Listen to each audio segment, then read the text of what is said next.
Alright, it's been a number of hours. I literally just got done doing all those dishes. April woke up, we talked, all that. She went to the store. And our bread is literally pushing the lid off. This is a really small container, but it just means we got good enough growth to take it out. I don't do a heck of a lot of malleability, and this will be a small loaf, so we'll go ahead and put it in the glass container.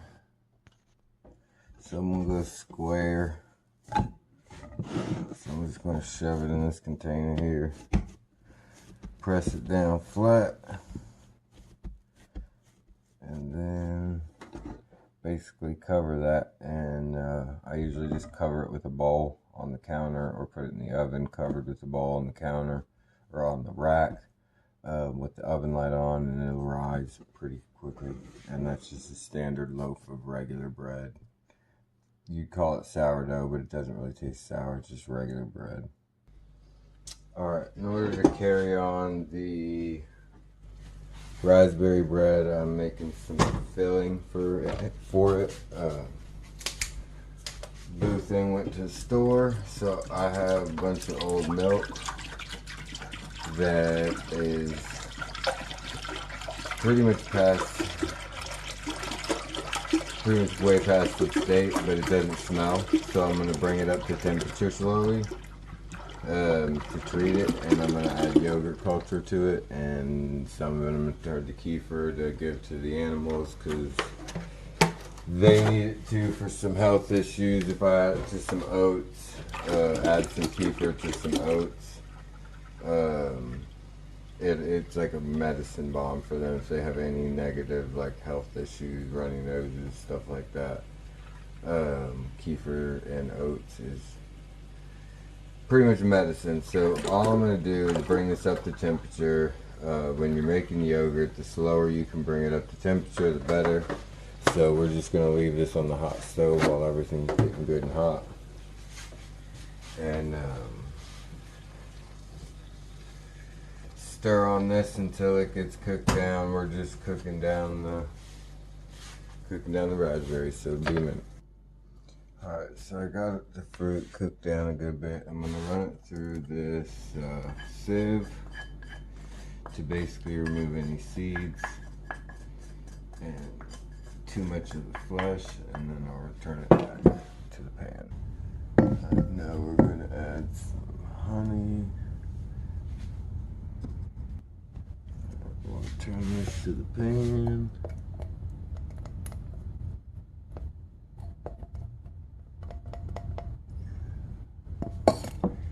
Throw some honey in there. Yeah.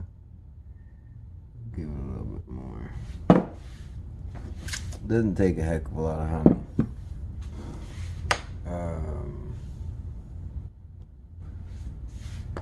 Take some cinnamon.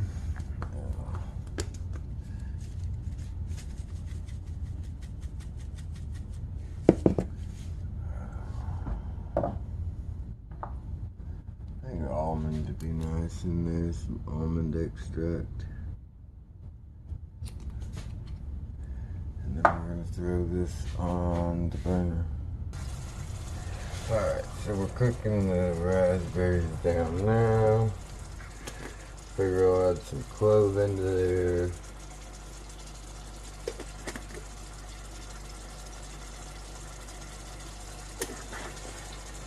And honestly, some coconut shaving sounds kind of nice on that bread.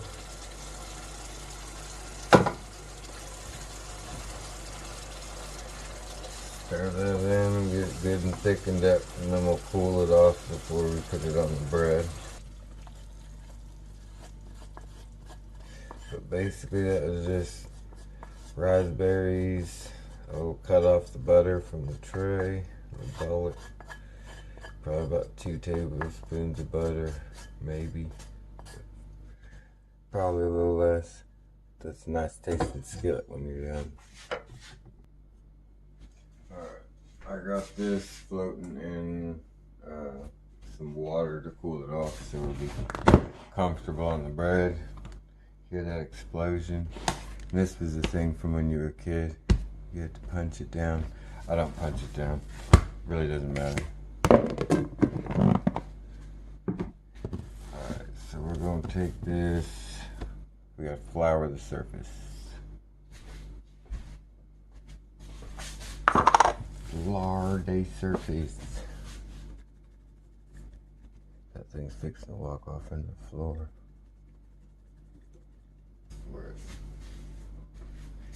So now we take this, wipe off the bottom of our bowl, dump this jam around. Alright, we got this evened out. We're gonna skin him on it up.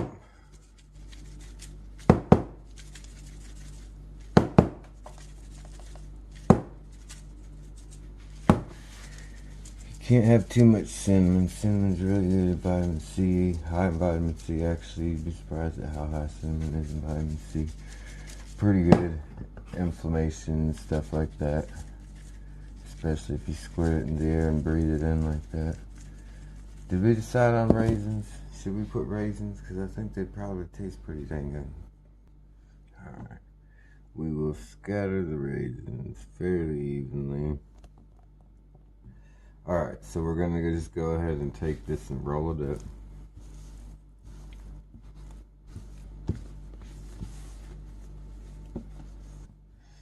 Roll this around. Let me get that in the pan.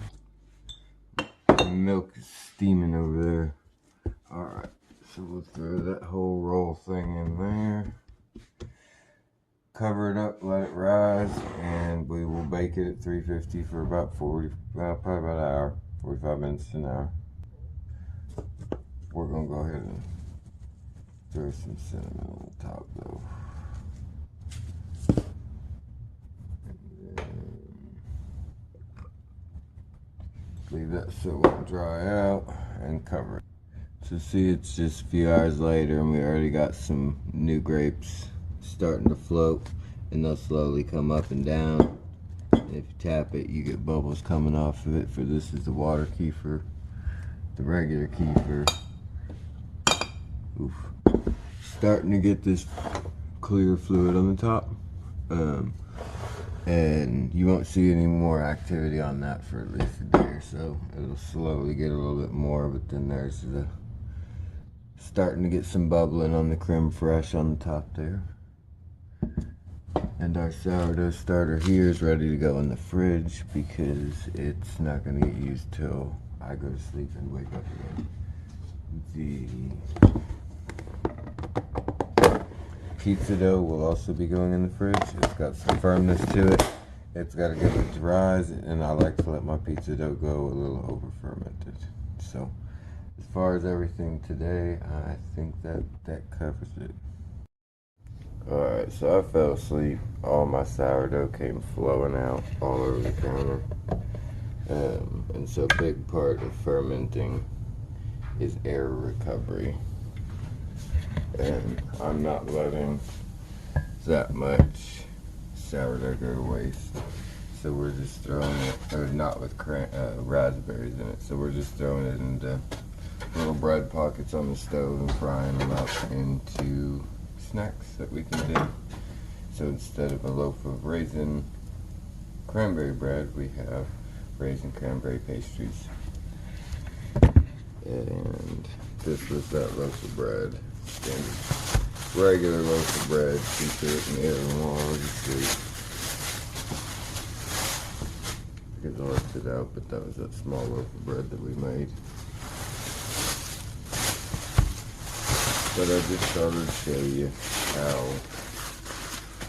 these sorts of things fall to pieces, but they're not necessarily failures.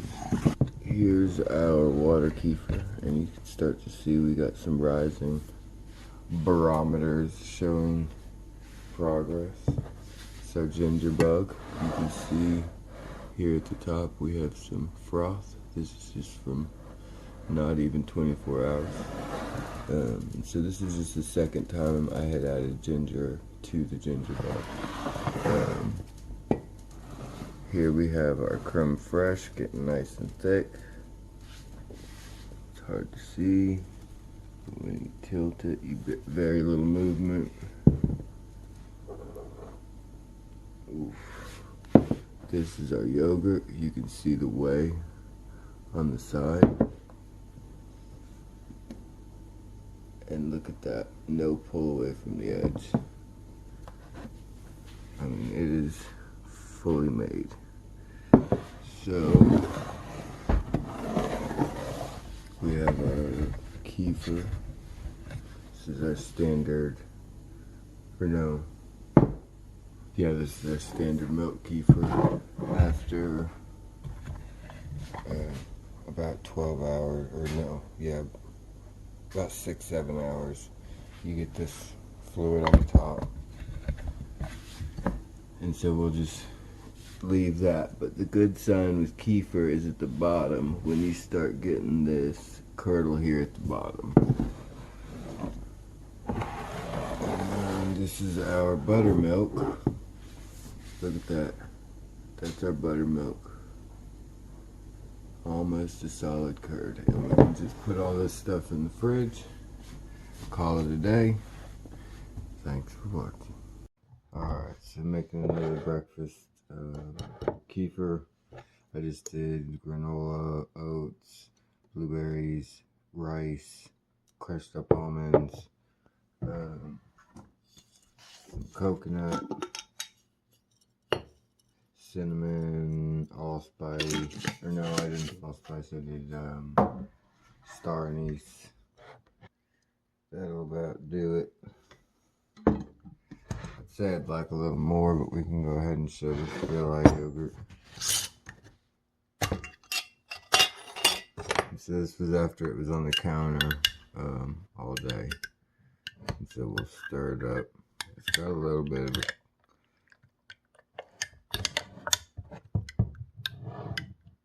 So we have the remainder of the original Villi yogurt culture that I had. Sorry. And we're going to add it to this milk. Basically, we had 2 gallons of milk that I had brought up to temp.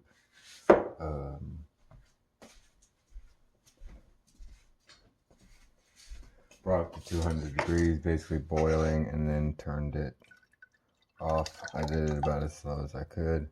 So I'm just adding the rest of that yogurt, the Villi strain, to get that to culture. This big pot, and so we'll just leave this sit. It's come to about room temperature. I'm just going to stir that in to get the culture mixed in.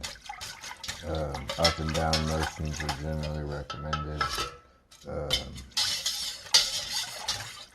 And that might have been maybe a teeny bit too little yogurt to get this to go like perfect into something we can use for cheese or whatever for actual yogurt. But if it doesn't work, we'll use it for the sheep. Throw a bunch of oats in it, let it soak it up, and we'll use it for the sheep. They love it. Alright, we're going to finish up the pizza dough we started yesterday. It's been about 24 hours, so we can look at these cultures here real quick. This is the water kefir, and I'll probably dump some off and make some teas here in a little bit for the next session. This is the gingerbug. You can see we got a good frost to it, and nice cloudiness. We actually have the floating up and down, so we could probably actually use this to make some ginger out here in a bit. We'll probably do that next time. But that's how those are progressing. Alright, after 24 hours with the vinegar, you'll see I was wrong. It's not overflowing, but we do have some shrinkage of fluid, so I'm going to need to add some more malt spices to that. Alright, we got our malt spice. Mulling. I-N-G. We'll just continue to press them down on top. And so just to reiterate, these are used cinnamon, allspice, clove, stuff like that that we use to make the kombucha juices. And I mean, there could be chocolate nugs in there. There could be any old thing, but it's just basically a mix of malting spices. And so I'll cover that, put it back on the shelf, and deal with it later. I would like to add, you don't have to have like an exorbitant amount of spices for how used these cinnamons and stuff are. It's really just a weight. It's like a fermentation weight if you look up how fermentation works, because that's not exactly what I'm showing here. It's just something you set on top. So there's a few strategies. My rag was getting wet, so I keep discs. Usually this is for a small mason jar that presses down, but just to keep this from, keep this thing from leaking and wicking the fluid out, which would also attract bugs. We'll just basically do that and put it back in its cabinet, and I'll show you real quick what that looks like. They have a cabinet with the glass door to kind of keep a dust layer away. Alright, we got our sourdough starter back out. That kind of fluidy one from yesterday. If you'd like to see,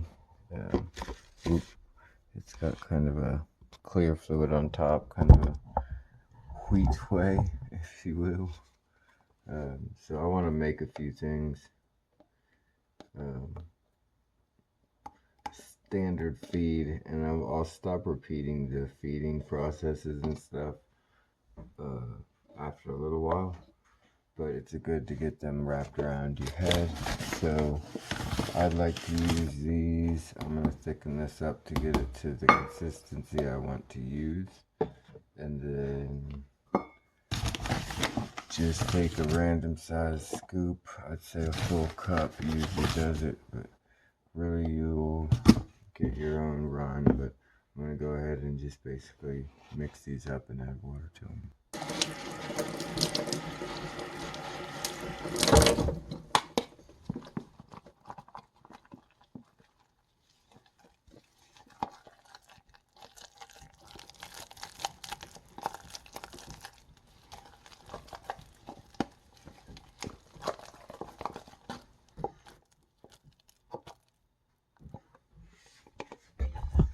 That's a pretty good consistency for setting it up for regular use if I want to use it like to cook with immediately.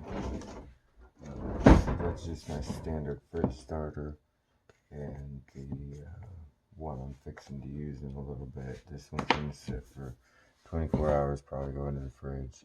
This one I'm going to use immediately, and well, probably after I'm done with the pizza. So give me a second to clean this up. So while I'm cleaning up, I'm getting the dog fed, and just so you can see, I had covered this in kefir.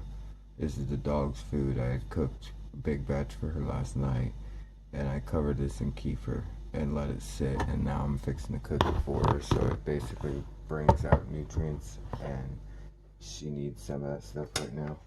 And then basically I'm fixing to cook chicken, and so I have this sitting in some old kombucha, soaking out chemicals, because most medicines for animals are water soluble. So if you soak them, and the fermenting process, I'm cooking the chicken, so there's nothing bacterially bad that could happen as long as the chicken's fully cooked all the way through.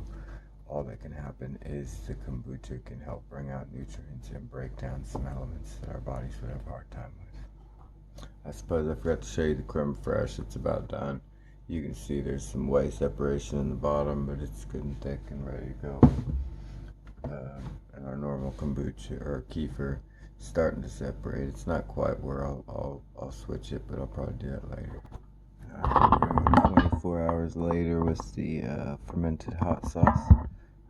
So it's just more healthy, very healthy yeast buildup. We have 24 hours after the pickles started. I'm going to add some pickle seasoning.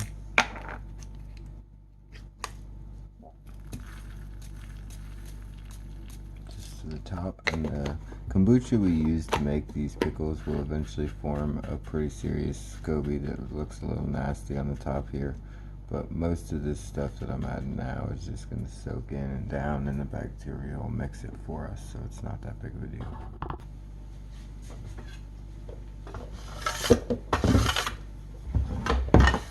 These metal scrapers are the most useful kitchen things with a dustpan.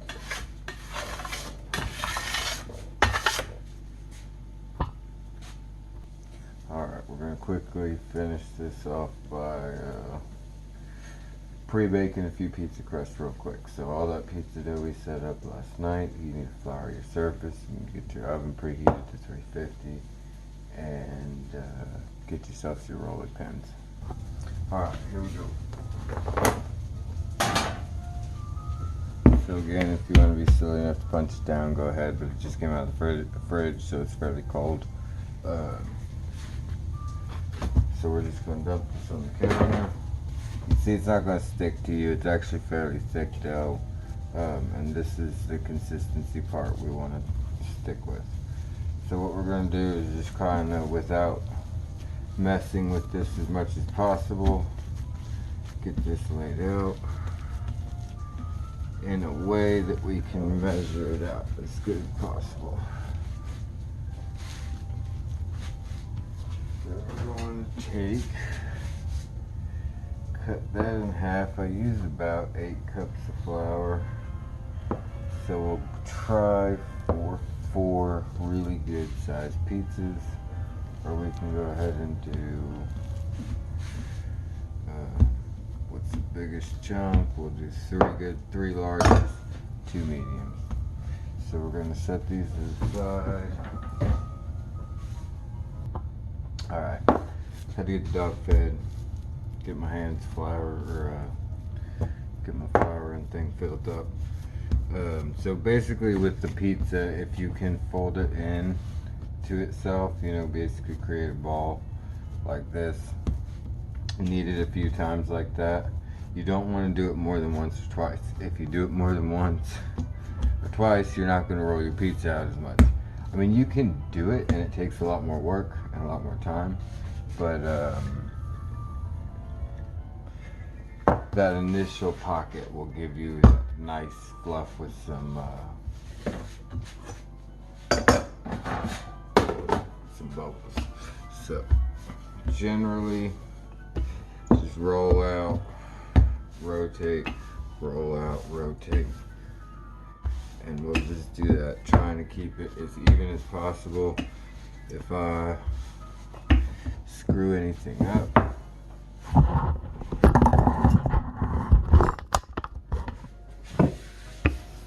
you can see the thickness there. We're trying to roll the thickest part out and maintain a circle. And I'll do this for a minute. Alright, we're going to flip it over, add a little bit more flour directly to it. That way it'll slide. If we need to correct any errors, this one that has a little bump in the middle kind of help you do that. But then I'll just basically rotating how I'm doing this. Alright, we're getting down to it, and so I'd like you to see what a large pizza pretty much is. We used about 8 cups of flour, divided it in 4, and basically you get a pretty daggone big piece, big pizza. This is basically like a New York style, so I'll finish it up and start rolling. Alright, so I find it helpful to keep a bowl of water and a rag. Paper towel works just fine. You dip it and want to keep all the moisture. You don't want to squeeze your rag, because you need a fairly decent amount around this edge to get a real good seal. Okay. And if you wanted to do a stuffed crust, you could. I'm not doing that this time. So we'll basically, hardest part of this to get is to pinch this up and start your roll. And then you basically are pulling a piece and turning. So you're kind of using each pinch to come around the corner. And so you can roll that up to whatever size you want and then come around like this.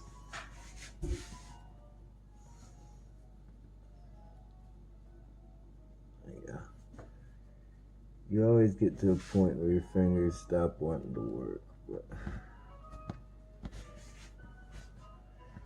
this is actually going to be a fairly thick crust. A lot of times I get them real thin, but as far as the base crust, everybody has their personal preference, but you can really easily just lay out some pepperoni on the edge and roll them into the crust. I mean, you can do sausage, cheese, whatever you want in the crust. It's really actually shockingly easy. So we're going to close this up, throw it on the tray. One of the keys to pizza, especially with sourdough where the dough needs to cook a little bit longer, is pre-cooking. So if you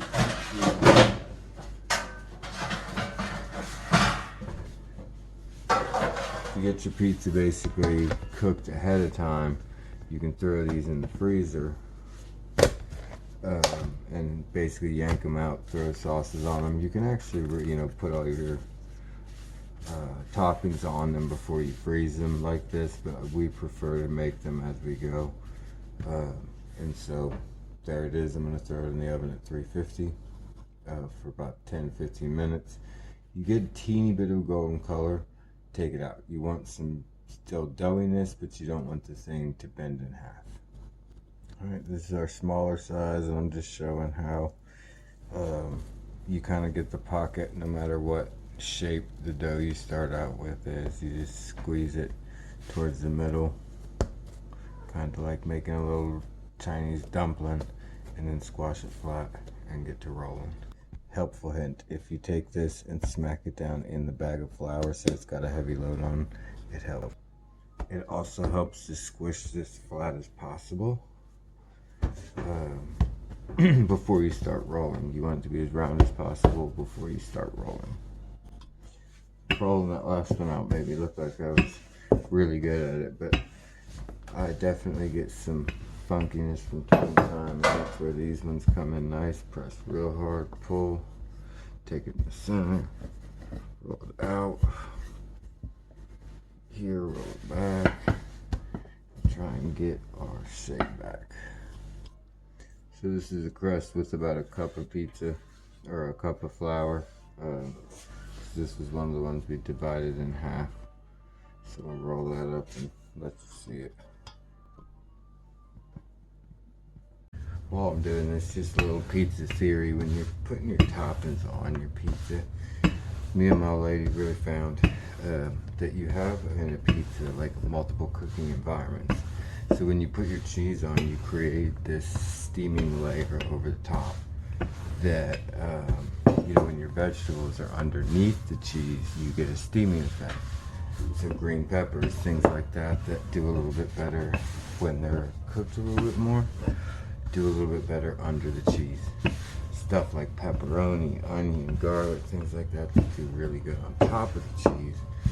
And if you have your garlic underneath your cheese, if you add garlic to the top, then you're basically just kind of condensing it into your marinara sauce. So just a thought, with preheated pizza, pre-baked pizzas, you generally cook at about 420, 425, and you're trying to get a good quick, just fry the cheese on the top, get the vegetables good and steamed up.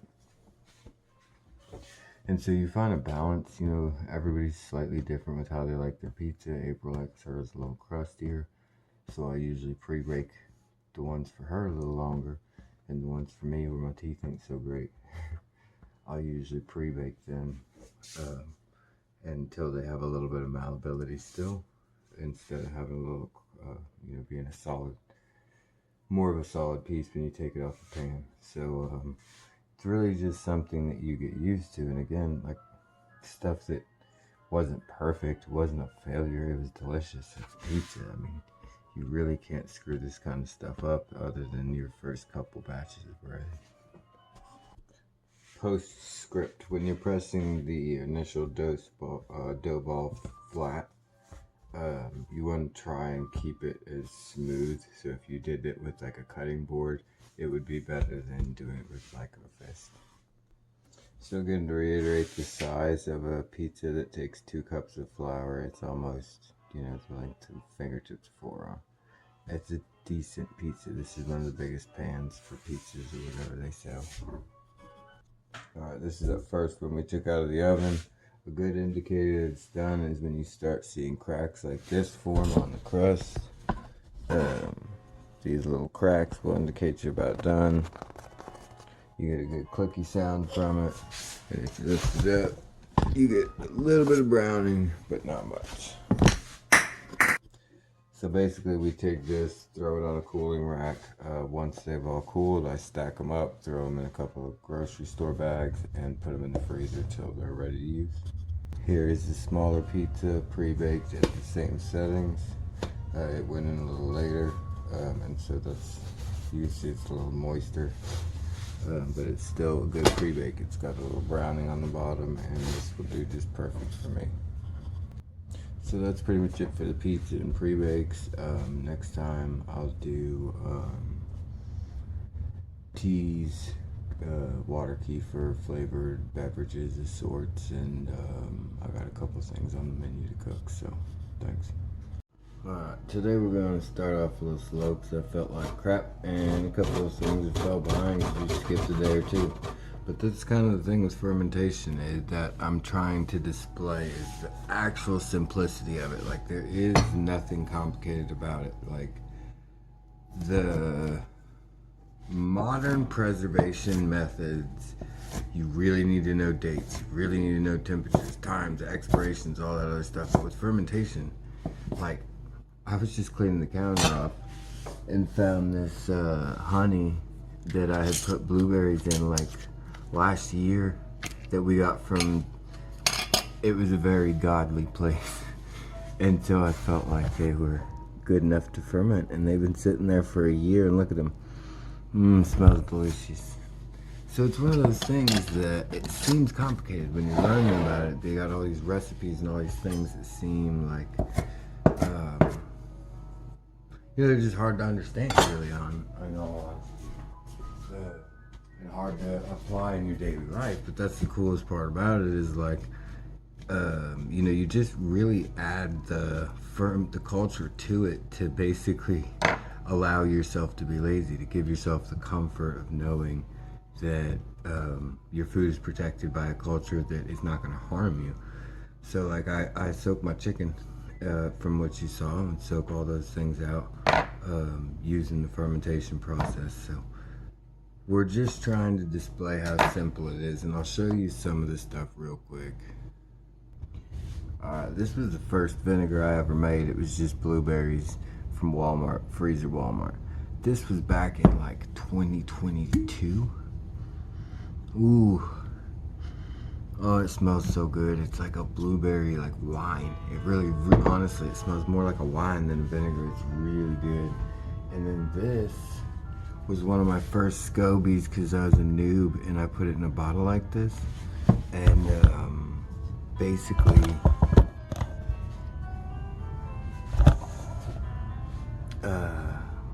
see if I can't get a better spot on it. Alright, so if we look at this. This has been sitting for like, what is it, 7/7/2022, and it keeps like forming SCOBY that falls, and basically adds to this like super mass of SCOBYs. But if you look in the top, there's still a healthy, fresh SCOBY. This thing has been sitting since 7/7/22, and it's practically all SCOBY. That really, there was just empty kombucha tea when I started. So you can see how like that might not look pleasant, but like really if you poured this fluid out, there'd be nothing wrong with it. Alright, so for my soup I'm going to do today is just a bunch of greens kind of left out on the counter. Got oregano, there's beet, There's dandelion, there's plantain. These are plantains. They have strings in them that are kind of a pain in the butt, so I like to blend them up. But this one's been on the counter. They're usually best when they're fresh, but I don't like to waste stuff and just toss it out. Technically, it's not going to waste because it goes to the animals and they do eat it. The chickens like to eat it after it's fermented. But alright, so I'm going to get this pureed, fried up, added to my soup, and we'll come back and sharpen some knives. I was going to skip that, but I figure it's part of a lost habit in and of itself. Alright. Bone, pureed veggies, throw them in my soup. I got some chicken that was kind of suspect, so I fried the heck out of it because I'm not going to make my old lady eat that. And it's not that it's suspect, it's just one of those things you get a bad feeling from, so I gotta cook it deep down. Alright, and that's kind of the other thing I want to mention is fermentation. A lot of it is liberating your fears of when food is going bad. And when you don't have to fear your food going bad, you know exactly what's going on, exactly when to use things, and exactly when not to. So we're going to jump right into knife maintenance. I had my second attempt at the raspberry bread. I do this kind of bread all the time, but the one I messed up, it's basically just raspberries, probably about a quarter cup of maple, honey, and some molasses mixed up to make a total of quarter. I'm going to cook it while we get these knives set up. So the knife sharpening process is not, does not have to be as delicate as everybody makes it out to be. I recommend everybody sharpen their knife from scratch, down from a 300 grit all the way down to 1,000, 1,500 if that's your thing. The reason I recommend you do that is because the perfect knife moves to your joints. And so what I'm doing is basically just what I normally do when I cut veggies. So the principle of sharpening the knife is, this is how I cut my veggie. So if I'm going to be sitting here and using this knife repeatedly, this is the gesture I'm just going to repeat against the sandpaper. I'm just acting like I'm cutting the vegetables I would normally cut. You do that both ways. You follow that same arc that you would normally cut, and you repeat that motion over and over. And basically once you get a good polish on the edge, you know, this is just maintenance. I'm just taking the edge and pulling it back out with a 600 grit sandpaper. 600 grit's not going to do a lot of damage. You're not removing a lot of mass. You're just pulling the edges up. And I'm trying to be as kind of like nonchalant about it, because unless you're trying to do some like Edward Scissorhands super sharp crap, it doesn't matter. So we're just using olive oil. That's way too much. And so we go down to 1,000 grit. And so yes, I am following this edge, but I made this edge so it is the angle of my hand, of my natural movement. And so instead of trying to follow a specific angle made by a knife manufacturer, or what's optimum for a knife, I want what's optimum for my safety and my cutting. So here's another one. And so it's just kind of, we're like treating the sandpaper as a strop. And my knives have just gotten a little bit dull lately, so I figured I'd do this. And like I said, it's one of those lost habit things that, you know, on the internet, when you go searching, you find all this info on perfects and tools and all this crap you need. It's just some sandpaper. Just some sandpaper and a little bit of time. And one of the things I would say I've learned too is, like with chickens, I have a stick that I took off the tree that they roost on every night, and just their natural motions of the natural evening going to bed, polished that rail, took all the bark off and polished it down to something you'd see it like a Bass Pro Shop railing or something. It's beautiful. And so that's all really we're doing, is repeating the motions that we have to repeat repetitively to get a better result when we go to do it on our product. So I'll come back during stropping. This knife's a little bit of a bugger to handle because it's huge, but it's also not too bad. The reverse side is harder to manage, and I'm being a little flippant with the sandpaper because I'm trying to make sure you can see what I'm doing, but I have a healthy respect for a really sharp knife. But that's about how it's done. And then basically I'm just taking an old Harley Davidson's leather jacket, throw some polish and rouge on there, and basically just do this when you're done. One tip I will give you is when you're getting down to your 1000 grit, take your blade and rub it against the end, cut it against the end grain on something wooden, preferably carefully, and more carefully than I just did. And that'll help pull off the burr from when your edge bends over. You'll work it back and forth and back and forth, and work that burr down to where if I was to take a magnifying glass to show you, you can feel it.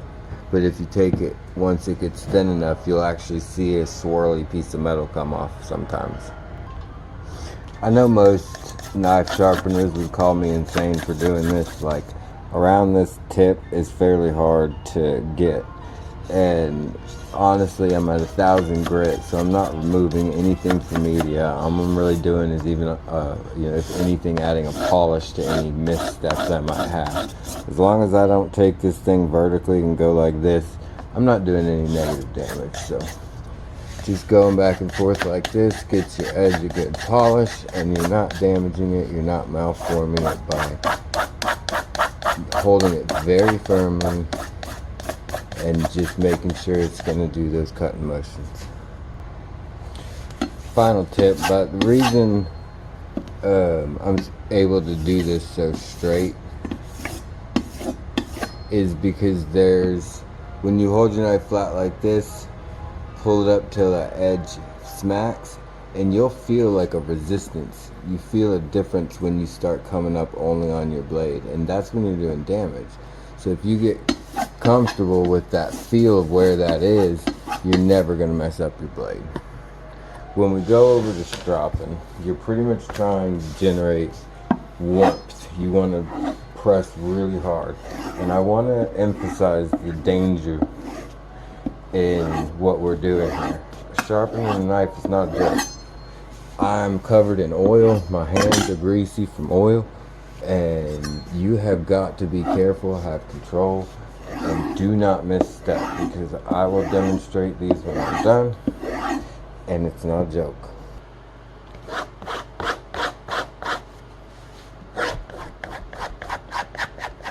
When you're stropping, it doesn't matter to come up a little bit more on the edge, because you're trying to bend that burr around and over the edge.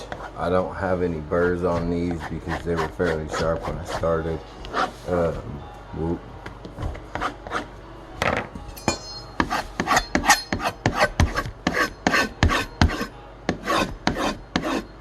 just thought I'd let you hear the sound because it is fairly good. Let me clean these and shit. Alright, just so you know, I ain't selling no bowl of spit. This is a tomato.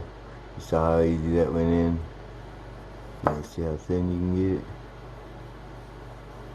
Oh, I couldn't cut between it, but there's that one. Spoon. And no pressure. Alright, drop noodle time. I have much thicker discard because I had big plans for myself yesterday and didn't wind up getting them, so I just threw the starter in the fridge.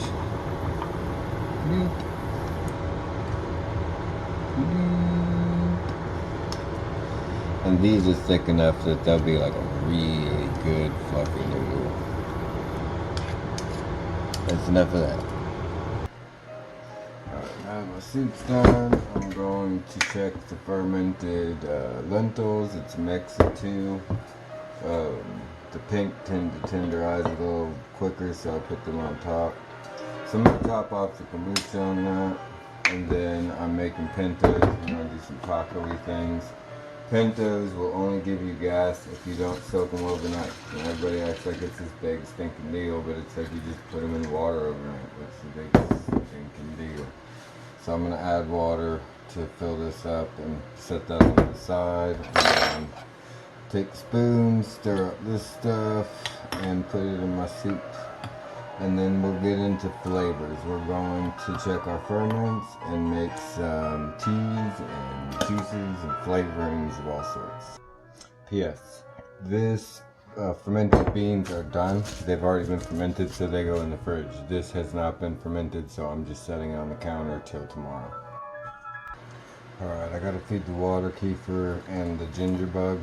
So I'm taking about 1/3 of a cup, a little bit of heaping 1/3 of a cup, to about a pint of water, and dissolve that in, and then we'll get the chicken on and get back to the flavor. Alright, so we soaked our chicken overnight in kombucha and water to get out any medicines that might be in the meat, maybe help develop the chicken. I haven't noticed a whole lot of the flavor change with the chicken. I'm not like fermenting it for days like people do. I'm just like using the fact that I need to soak out the chemicals, and I may as well get some of the probiotic benefits of bringing out more nutrients in the chicken. So we'll throw this in a pan. Alright, so we're just gonna cover this in fajita seasoning. Fajita seasoning is just chili, paprika, cumin, cayenne, garlic, onion, oregano, salt, and sugar. I don't put no sugar. And I definitely don't stick to that recipe every time. It's pretty much however I feel like doing it. And so, if you cook like this, if you cook your tacos, like the amount of tacos you can get for this $11 worth of chicken, you can afford spices. You can order in bulk. You can basically just cover them like this. Because I'm going to just go get some oregano from the garden, throw it on here, cover this up. If you don't cover it up, you're going to have some dry chicken. But I'm going to throw it on 350 till the broth's covering it up and all the juices are melted out. Alright, I'm going to unpause it to say that if you don't have like fresh oregano in your garden, that doesn't make a difference. Just use regular oregano. It's really, really cheap. If you don't have fresh peppers, they sell these things for like $3-4 at like Korean markets and stuff. And basically you set this up, you got chicken for whatever you need for the week. Alright, one aspect of flavor is curing and using different parts of your house, like the top of the toaster oven where we do a lot of, just reheating and stuff. So these types of smells are some crazy crap. Like this is tomatoes. It's been up there for about 6-7 months, something like that. And the smell coming off of these is just the most craziest barbecue-y kind of smell. And so I think it just said it switched to a new clip. Great. But basically you get kind of a cured fermentation, and it smells like a cigar shop. This is onion. I forget what that. Yeah, oof, man, and they all have that like kind of. I forget the black Cavendish, that kind of Cavendish scent, and this is dandelion, and it's got kind of that Cavendish scent. It's just really hard to explain, but even these, I had dehydrated some just cut up apples, and just that smell, that flavor you can get. It's really good bassy flavor, and flavor is all about diversity, and so the more you can diversify your flavors from bassy to light to heavy to background to salty with acidic, the more pleasurable the dish and the flavor overall is going to be. Just getting some prep work done. Here we have apples, pineapples, coconut, almond, vanilla extract, cloves, star anise, and a couple other spices. I'm sure I forgot. Actually, I think I used cardamom in there. And then this is just the raspberries, honey. There's honey in here too. Honey, cocoa nibs, vanilla. I didn't, and almond. I didn't use almond in here, but I am here.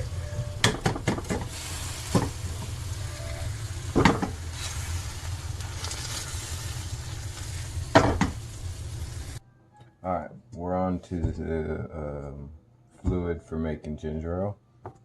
I know this is a little bit chaotic because we're going into flavor. And since we left off with the kind of curing process where I just put dehydrated stuff on top of the toaster oven in a jar, this is also another kind of malt scented pepper, you know, once you leave them up there to ferment. So just to kind of keep us on point.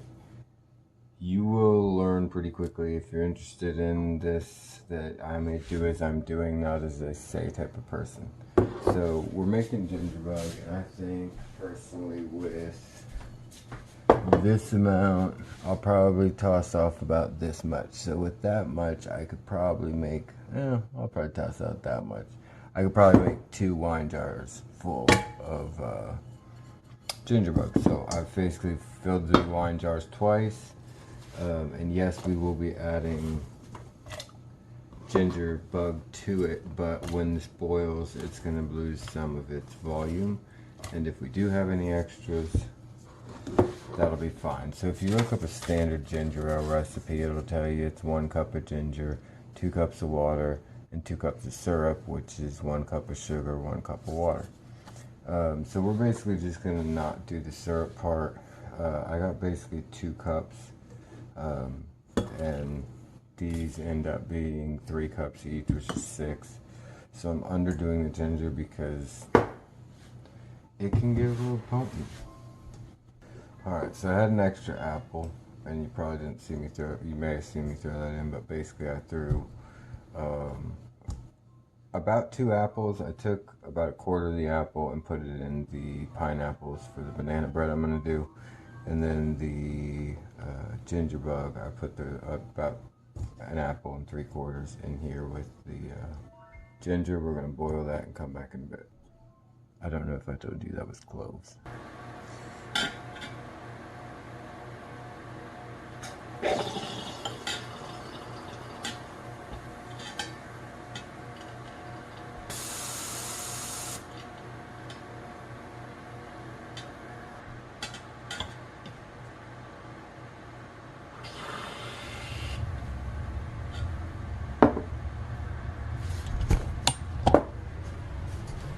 Just took that chicken out, and that'll be good. I didn't take any temperature measurement. If you got that much fluid, you are done.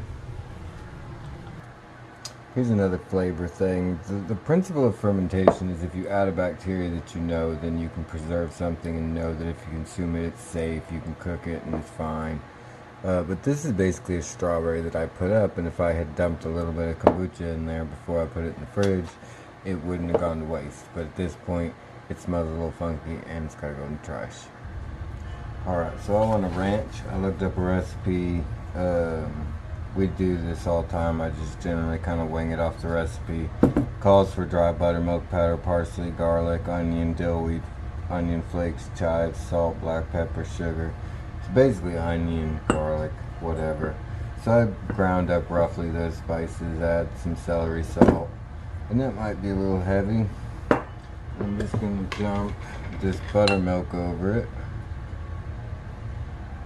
and check it tomorrow. If it's not strong enough, I'll add more of the ground spices. I did not measure them. That's the recipe I was going for, what they call off of. But I did not go by those measurements. I just smelled it and ground it up. But basically put that on the counter, then put it in the fridge, let this sit for a couple hours, 4, 5, 6 hours on the counter, throw it in the fridge, and it'll be pretty well extracted. Leaving it on the counter, the fermentation process will tend to bring out the flavors and kind of mix it up itself. I've noticed that the mixing is hit or miss. I mean, the fermentation bubbles and all that stuff and whatever. I will add, don't add sugar if you're going to ferment it on the counter, because that'll make it super ferment. I mean, you can do it, but it'll generally make it more sour than it would sweet. This is another good one, and kind of the point of what I'm doing here is to show how normal and simple a lot of this stuff is. Extracting is literally just throwing licorice root in alcohol. If you want to extract anything, just throw it in alcohol. There's really nothing complicated about it. It smells delicious. Gives you everything you could ask for. Alright, we're going to feed our gingerbug real quick. You can see the top got a little bit of yeast growth. Definitely getting some bubbling, so we're good to use it. I'm going to dump my discard directly into these bottles. Doesn't take a heck of a lot. I mean, as far as measuring, you're looking for, with gingerbug, you definitely don't need 50-50. Kombucha is about 50-50. Gingerbug, you can get away with a lot less gingerbug because it does its job a lot better for some reason. And I suppose you didn't see that, so I'll just show I'm straining it. Dumping it through a strainer into a funnel. You gotta reserve some or else you won't be able to continue your gingerbug. And I'm just putting the ginger right back. You can remove some of that ginger if you want, it really doesn't matter. I just cut up a bunch more. I mean, it's way more than is needed, but I'm building it up and I'm gonna put it in the fridge once I get it where I want it. So that, this is basically, I don't know, I just took a scoop of sugar. It was probably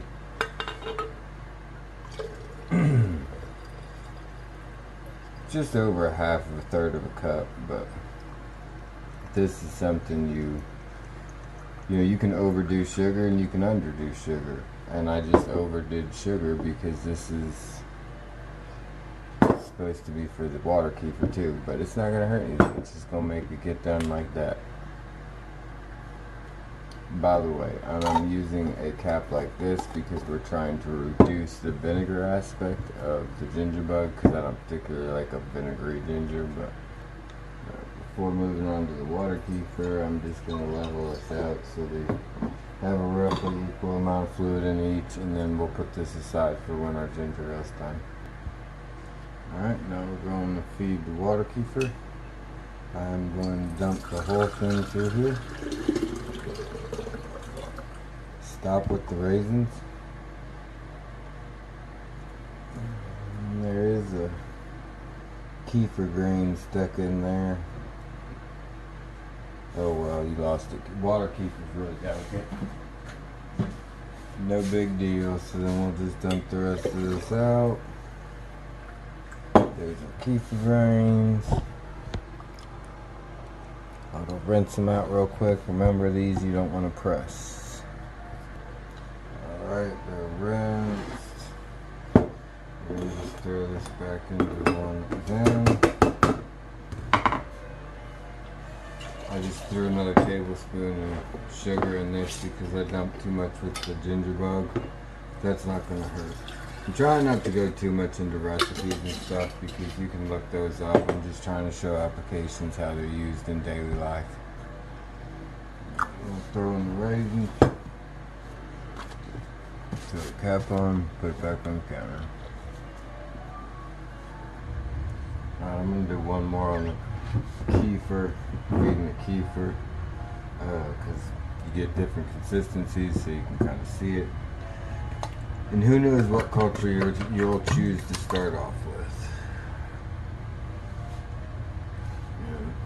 About the same as yesterday. Sometimes one thing I will note is if you dump your kefir and it's still watery, like you thought it was done because it had that stuff on the top, it's not done. It's not ruined. You just do a second ferment. So you just put a lid on it, throw the grains in the new milk, and then basically leave it on the counter till it curds itself up. And with kefir, before you use it, it's always good to mix it up to kind of reincorporate the whey if you're not going to take the whey out. In case it's useful, you can be rough with these grains. The water kefir you definitely can't do this with. If you just squish them around till you don't see any cloudy fluid coming out the bottom. This is just whole milk from Kroger. You can't get ultra pasteurized, but almost anything that says it's pasteurized is usually fine. In picking your culture, it's important to note that texture is important. Kefir is a more grainy consistency, and so it's like you can get kind of a feta cheese, but really it's not a great cheese smell. It's a good smoothie, oatmeal, soak it in oatmeal with honey, stuff like that. But and it really does offer the best health benefits out of all the cultures. I've noticed more from it than anything, but it's not necessarily the most versatile in cooking. Look how good these chicken breasts look. I'm just gonna throw them in or chicken thighs. I'm gonna throw them in a old sour cream container, dump all this juice into another vessel. This chicken broth will turn into gelatin. It is so good. As far as collagen and stuff's concerned, that's where it's at. You know, many times you'll hear people say you can use this old juice to basically start like putting your biscuits or bread or something, use it as a fluid in your bread. Well, that's actually true for almost any kind of, like if you want to make cheese with your sandwich. If you want to make cheese with your kefir and you reserve the whey, you can put that in the bread and it really helps it rise, and you could even start a sourdough with that. That's some good looking broth with some peppers and everything in there. Alright, so real quick, we're going to make a standard tea. We do this pretty much all throughout winter, except we use dried throughout winter. This is just a gnarly old sprig of peppermint, last dried frozen strawberries, and because it's water kefir, we want to keep it a little bit light flavoring, so we're just going to do a little bit of nutmeg or clove, cinnamon, and we're probably going to have some extra tea, but April's getting up here in a second. So vanilla, and let that steep. Alright, I gotta get this took care of. This is that Villi yogurt we threw. I cannot believe it cultured that whole thing. Look at that pull away. It's one solid curd.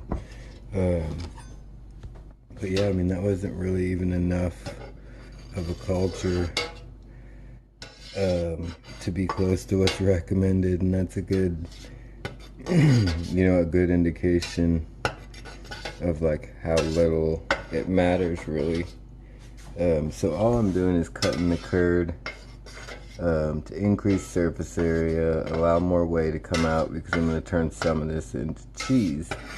But before I turn any into cheese, I'm going to extract some to turn into ice cream. And that seems crazy, but alright, sorry, the view was probably terrible. But there it is. We'll go ahead. You're supposed to have a special knife, but it's good to cut the curd in multiple directions, and I'm going to take some of those off as yogurt. Alright, just a second. Alright, I've extracted 8, 9, 10, about 10 to 12 cups. You can see the curds look good. I have not added any rennet to this. All I've done is thrown that yogurt in and let it sit. I'm going to put it on the burner on really low to try and see if I can't separate some of those curds, and I'm going to dump some salt on top of it. I flavored 2 of these with some molasses, blueberries, frozen blueberries in the bottom, cinnamon, clove, and I just wanted to show you real quick the salt thing. I'm just going to dump some salt indiscriminately over the top of this. That thing sucks.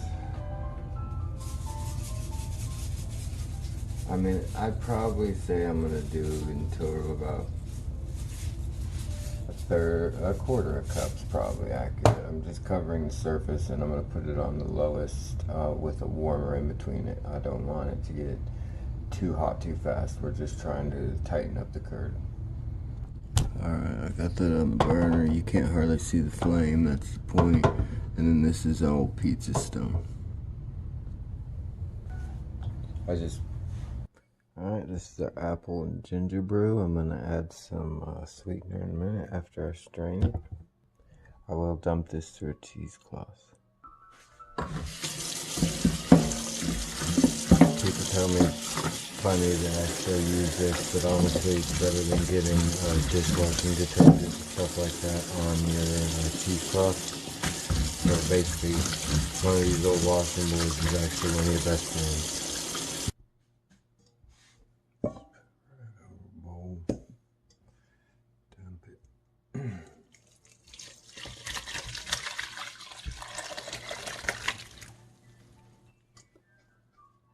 Squeeze the meat out. Alright, when this is hot, you're not going to squeeze it out. So I'll show you, just tie a knot one way, tie a knot a lot looser in the other way, and then hang it on a hook to drip for a little bit. And once it cools off, you can squeeze it off. Alright, so this is the peppermint strawberry. I did add a hawthorn berry because it helps with our heart, and I added some hibiscus flowers because I'm crazy. I have never made the same thing twice. That's why this isn't really a recipe thing, and fermentation is really good. Almost requires you to develop improv skills and flavoring and stuff. So we'll set this stuff off to, actually we'll go ahead and sweeten it. So for something I'm actually going to consume, honey is one of the only sugars that sits okay with me. And we always want to over sweeten a ferment because it's going to lose some of that sweetness. So then our ginger ale will do the same. Except we'll add a good bit of honey because that's going to be some spicy ginger ale. And we don't care if it gets a little alcoholic. So then for water, kefir tends to like a little bit more for minerals. So we're going to do some molasses. Just a very small dollop. And I'll do molasses in here too, because all ferments like minerals, just like we like minerals. Alright. I'll whip that up. Alright, I think we're going to run out of time, but I'm just filtering this final tea. This is the beer type of thing. It's birch bark, vanilla, root beer, clove, star anise. We'll see you in the next clip. Alright, we're back. So to review, we just did our root tea. We have some pineapples, apples, and coconut fried in honey. Some raspberries fried in honey with cloves. We got some yogurt on the stove, getting warm, separating the curd. Ginger ale, strawberry. I'm going to sweeten this tea. Talk about sweetening. So we're really going into flavors in this episode in a really kind of crappy way, but I've never done this root tea. So what I'm doing is basically, if it doesn't taste good when you put your starter in it, you're not going to like it when it ferments. You're probably not going to like it when it ferments. So it's always good to tinker around, give it a taste.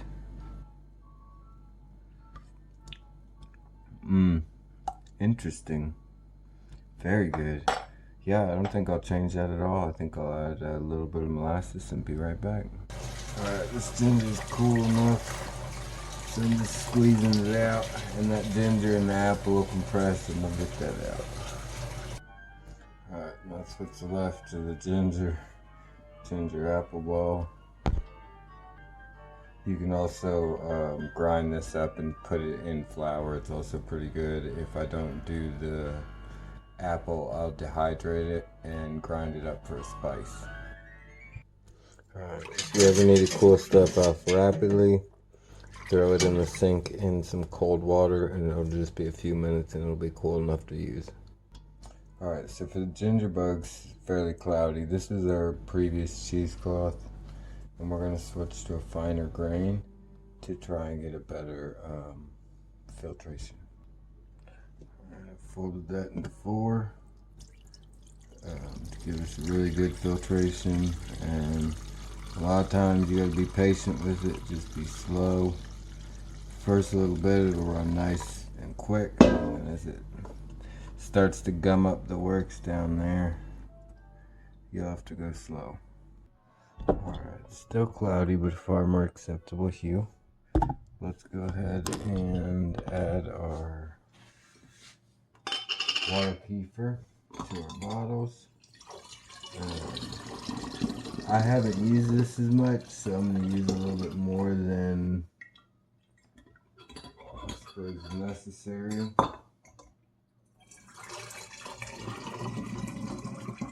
Especially when it comes to the root one, because I don't know how much the root might cause some killing of it, but I'm basically just going to use up what I have for discard. Fermenting fluid is one of those things you either have too much or too little, and you never know what to do with it. So you can always dump it in with animal stuff, or add it to the kombucha to help ferment the degas the beans. Alright, so I'm going to add peppermint tea, strawberry peppermint tea to this. Alright, so for the root stock, that's the total I used for the whole amount that I got, and I'd say that's pretty daggum stout. So I'm gonna try and filter some of the stuff as I pour. But alright, so we got a muslin rather than cheesecloth, folded in 4. I'm basically just gonna pour this till we get a nice hue out of it. Yeah, I'd say that'd probably do, and then I'll just top this off with water.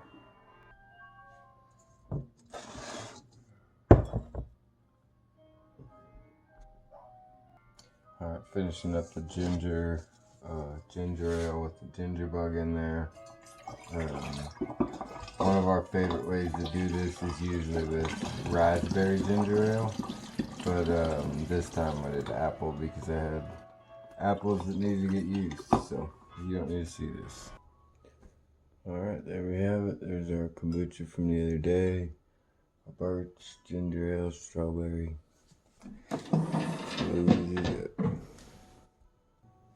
Alright, we got all these tomatillos and stuff the wife picked, so I'm gonna get them cut up and start them fermenting to make some enchilada sauce tomorrow. I just picked some more. I can't believe this thing's still here. Look at how pretty these tomatillos are when they turn into like a lace. Absolutely beautiful.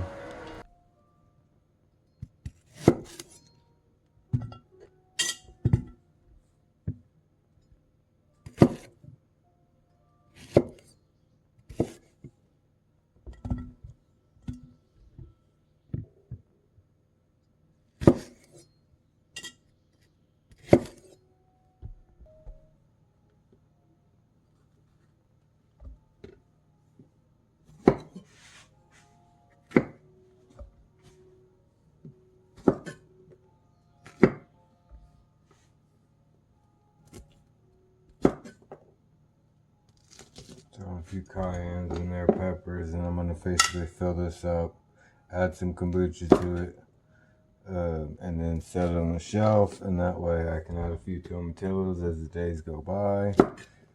once they get picked, they'll just get thrown into this little ferment because I didn't want these guys going bad. They were starting to, so if I can get this going, then whenever I see a fresh one and I smoke a cigarette, I can do it. And then when we get to making tacos in the next day or so, once we run out of some of the other food, then I can cook this down into enchilada sauce.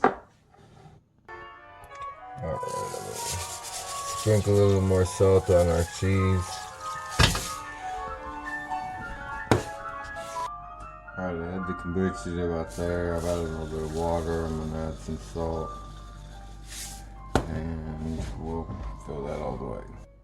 Alright, I'm going to use this little soy sauce plate to keep it all held down. It's just enough to keep the organic matter from floating to the surface and oxidizing. It's not the end of the world, it does. I'm adding stuff to it, stirring it around every day. That'll be fine.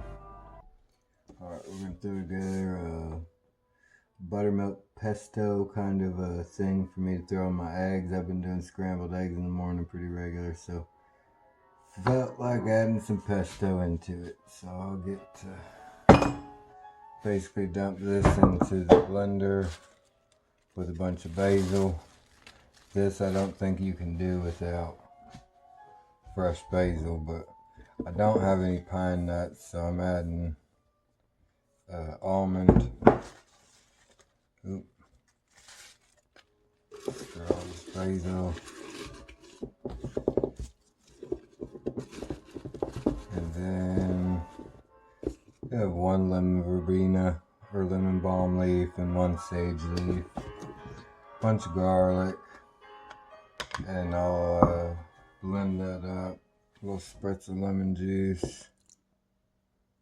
You can use bottled lemon juice for that. Alright, so just to clarify, I mortar and pestled some of the almond into there. Look at that beautiful color. Whammo bammo pesto. Alright, there's our fermented hot sauce. I got to take our apple cider and move it to a larger vessel, so I figured I'd show you where we're at there. Just to clarify, that bubble and that clear calm yeast is very, very normal and very, very healthy. Alright, so you can see our vinegar's started making a mess out of things. So I'm going to pull all these spices out into a side jar, transfer this over. You can see and hear the fermentation. And you can see some of that kind of SCOBY buildup. Alright, I got it cleared off. It's kind of hard to tell, but you can see how you get kind of this rubbery, you can tell there's some fermentation to that happening. And if we taste it, it'll give us a different, it's got some crisp to it, a little bit of sourness to it. Alright. I had to add a good bit more water. I'm going to leave some headspace so I can throw some other stuff in. And I'm just adding a lemon because I was using it earlier. And a little bit of lemon juice ain't going to hurt some apple cider vinegar. And then just to review, our pickles look good. They'll still have a few more days, but you can tell they're starting to get kind of that darker, more permeated, cooked texture. Alright, I'm just doing the animals kombucha. So I just basically made the tea, threw some sugar in, whisked it around, and I'm dumping it, let it cool off, and I'll dump it in the empty kombucha thing for the animals. Alright, we're gonna make some ice cream. My old lady wants some ice cream, so she's gonna get some ice cream. So I'm gonna put a decent amount of honey in here, and I'm gonna make this twice. Once with fruit, once without fruit, and once frozen yogurt, once regular ice cream. Alright, I set this on 200 watts and walked out. And it kind of bubbled up, but it didn't burn. And so we're basically caramelizing the honey, and I'll put it back on the burner. Alright, I can't get you perfectly centered, but you're going to get these bubbles, and as it bubbles, it's gonna beep and be annoying, but you want to turn it around so it basically turns back to fluid. Let it bubble. And you want to do this fairly gentle, but don't stir it.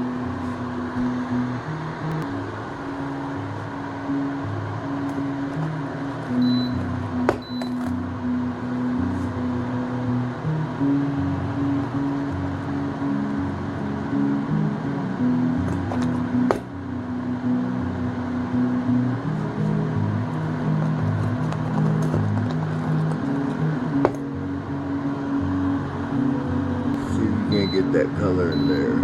We'll keep it going. Alright, we're getting a similar hue to the maple, so I've turned it off for a second. I'm going to add probably about a teaspoon, maybe a tablespoon of maple, something like that. Probably about a teaspoon. Alright, I'm going to put some of this mastic gum. It's a very unique taste. I'm not putting a lot. Just a pinch. I don't know, last time I used a little teaspoon to measure, it didn't work too well. Alright, so that's vanilla. We're going to stir that around and get it cooking. Alright, I'd like to add some cloves. She is a huge fan of cloves, so I'll give her a little bit more. Spritz a lot of nutmeg.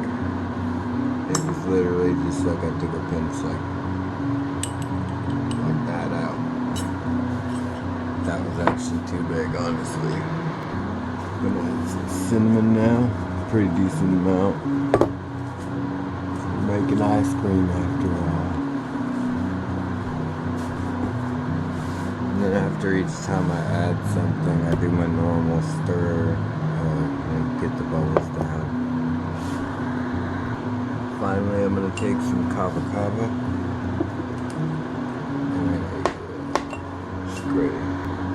I'm dumping the kava to a screen, and I don't have anything bigger because I don't want these little sticks getting in there. And we're starting to get to that good color.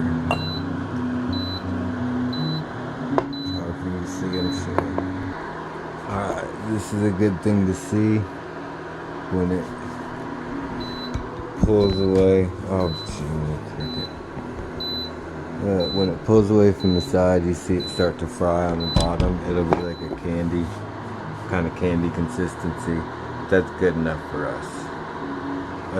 I mean, it's not fully burning. I kind of like it to get a little bit of the smoke. Like if you get a hint of a burnt smell, immediately take it off, and that's the exact moment it's going to be perfect. We're getting there. See that smoke? You see that little bit of smoke? We're perfect. Alright, we've turned it back on. We've dumped a little bit of creamer in there. Or not creamer, I'm using whole, like actually really good brand milk. But you can really use any whole milk. Alright, that was a little too much to add at once, but it'll be alright. Basically making a caramel. Alright, turn the induction cooker up. 600 to 800 because I'm stirring rapidly. There's no chance of a burn. And we're basically trying to just slowly incorporate that milk into that caramelized honey.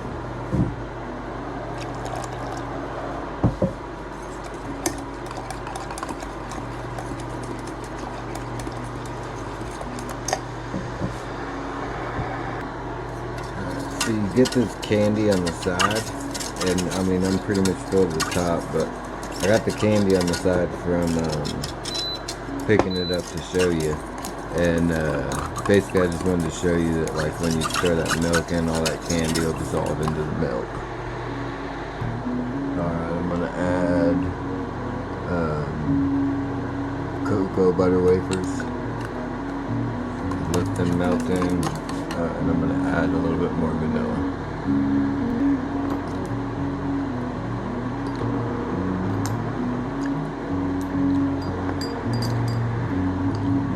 Touch of almond. almond extract, unless you make it yourself. You don't just need it to over it. Alright, we're all incorporated now, so we'll move over. Alright, so we're just cooling this off quickly so we can put some more milk in it. Alright, we got some milk. I'm going to try and do better at the camera shots. I apologize, I'm getting used to this. If I get any feedback, then maybe I'll be able to do a little better. Let me reiterate, I'd prefer thumbs downs to thumbs ups, so that way I know what I'm doing wrong. Now, I didn't burn the bottom of that pan too bad. I did get a little bit, but not bad. That perfect amount. Let me get some more milk out of the fridge. Alright, some bougie milk. I'd say that's probably good. I'm gonna use this container to do it, like, to make the ice cream in, because in the freezer, these thin stainless steels, how she like her some ice cream. These thin stainless steel containers freeze really well with ice cream. Let's see. Alright, now we're gonna give it some molasses. Not a heck of a lot, but it gives it a little bit of taste. And because it's for April and we like to be fancy for her, I'll do mine frozen yogurt a little more raunchy. I'm going to puree one of these vanilla beans with the ice cream. So for this volume of ice cream, there's definitely not enough clove for her, so I'm going to put a little bit more of that, a little bit more cinnamon. She is a little bit less keen on cinnamon, but she still likes it pretty good like I do. Alright, we're going to dump that back in, mix it up, and we're going to throw this in the freezer while we work. Oop, might have got too big of a piece of vanilla bean. Yeah, I did. I'm going to have to put that vanilla bean back in the grinder. Alright, I'd like to get this in the freezer. Oop, dump these vanilla beans in there. The vanilla beans, kind of a pain in the butt to grind up, but it'll be alright. Tasted delicious. I'm gonna mix this, set it in the freezer, and get started on the chocolate. Smells like that old vegetable glycerin bake shop in here. Alright, off camera I added some cinnamon, a little bit of clove, caramelized honey. I'm adding some heavy creamer. I added some ground mortar and pestle coffee. I'm adding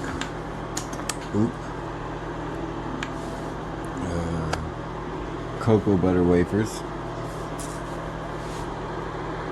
Alright, we've added about 2 tablespoons of chocolate, and we're just going to mix that up and let it sit. Alright, we're out of time. That's it for now.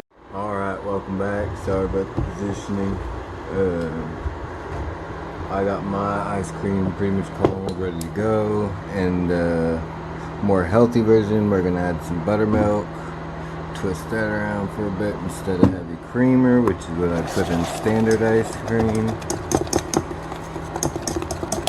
And you know how we slowly stir stuff in. We'll get that thickened up. Oh, well, hold on, let me show you. I'm going to put some decaf coffee in there. I'm going to put some, it's about 2 tablespoons, if not more, of chocolate. And that's it. Alright, I lied. That's the cocoa butter, clove, and cinnamon. I got blueberries. You can't go light on the cinnamon and blueberry ice cream. Alright, we're good and boiling. I'm going to turn it up to 600 watts. Add some buttermilk and stir it up.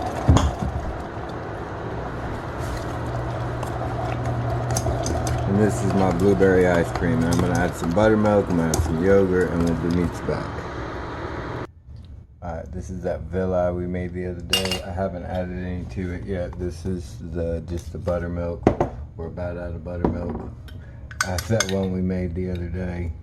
I'm going to pour a decent amount of this yogurt. Probably about half that, 2 cups or so. 3 cups. Yeah, let's just do the whole thing. I don't need really strong ice cream.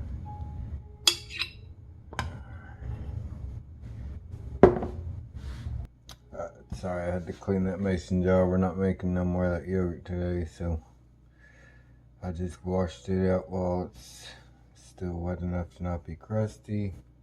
You can remember this move from earlier. And so we're going to take our yogurt. You can do this with store-bought yogurt. And we're going to hang this up here. I'm going to make a mess on the counter a little bit. And so we'll let that whey come out, and we can use this whey for rice, make pickles, really anything you want, but we'll just let this drain for a little bit. While it's draining, you can see we were running low on buttermilk, so I'm just going to fill this jar back up. I left a decent amount in the bottom. There's probably not quite a quarter of a cup of buttermilk, but about that. And since we have the lid already labeled, all I gotta do is cover this, set on the counter for a day. Alright, we're gonna set that aside. I want to show you this. I'm gonna put it up. This is the pesto. It's obviously fermenting, but this was buttermilk pesto, and so when I want to use it, I'm gonna shake it up, pour it into my eggs, and cook with it. Our ranch is about the same way. I'm gonna put it up. My raspberry jam's a little too jammy for my bread. It's good looking, but I gotta add some of this fluid here to it, and I'll let it go. Alright, you might be saying, how are you gonna add fluid? Clean the bottom off. I let this drip for a minute. But basically we have a bowl here that we can add a little bit of this fluid to. You can do water. It's just basically sugar. We've made a concentrate, and so all the flavors we want are there. I just was stupid and made it too thick. That was taking too long. So approach 2. This is the fluid I'm going to use for the raspberry beds. So no matter how bad the mess gets, no matter how bad you think the mistake is, it's always fine. You can always think about it for a moment, get yourself back on track.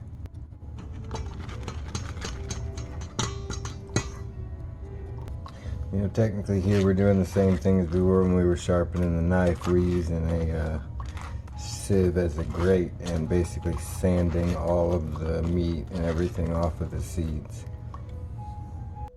Now I'm going to add the goop I scraped out before I started soaking it in the milk and put it back on out of the way. Alright, back to ice cream. This is April's ice cream. It's in the freezer.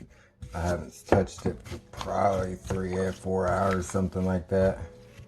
And basically you just break it up, mix it up, stir it up, and once it gets towards the end, you have to start doing it every like 30, 40 minutes.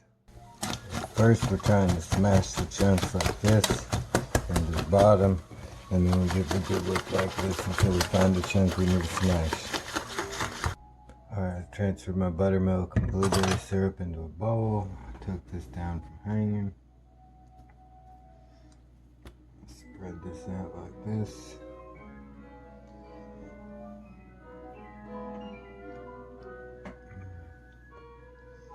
When you're by yourself, you gotta innovate. So we're just gonna dump this in there. Squeeze that cheese out. And I know this rag looks nasty, but I use it all the time. It's constantly being cleaned. Alright, and then dollop of creme fraiche, which is just basically buttermilked cream. And just to be thickener, and everything's been thickened up, we're going to whip it up and put it in the freezer.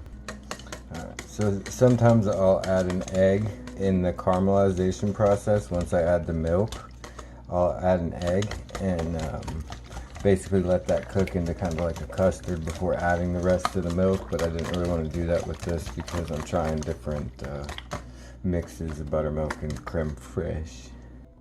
Alright, that hasn't even kissed the ice yet, and look how thick it is.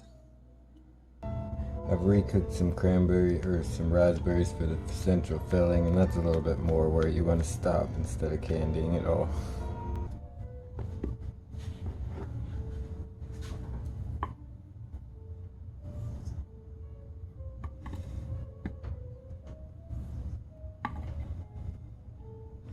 I'm taking about 5 cups, something like that.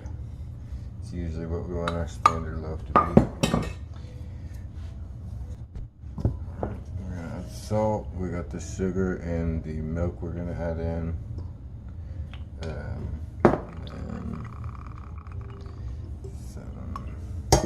some coconut oil.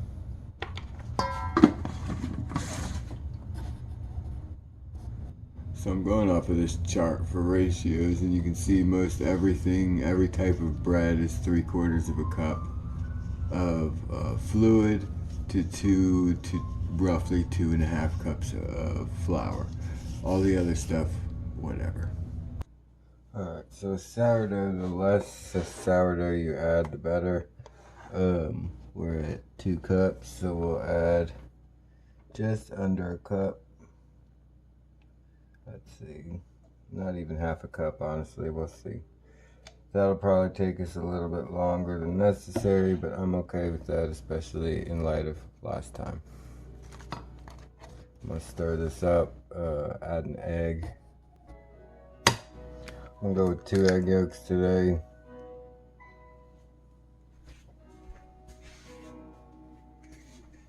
That one wasn't what I'd call ideal, so hunk 2. There we go. Yeah, that would have been ideal if I hadn't dropped a bit of shell in there.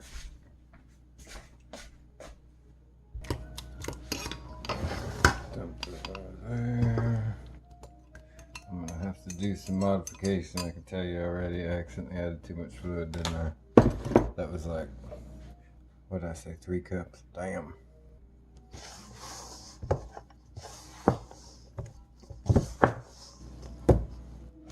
A little moist, we'll add some flour. I'm gonna have to mill more for the banana bread. I'm just gonna go ahead and dump this in, and if it's too dry, I'll add a little bit more moisture. Since we brought this up to about 8 cups, I'm gonna add 1 more egg white. I know it's nasty, but yeah, I'm just gonna mix it in by hand.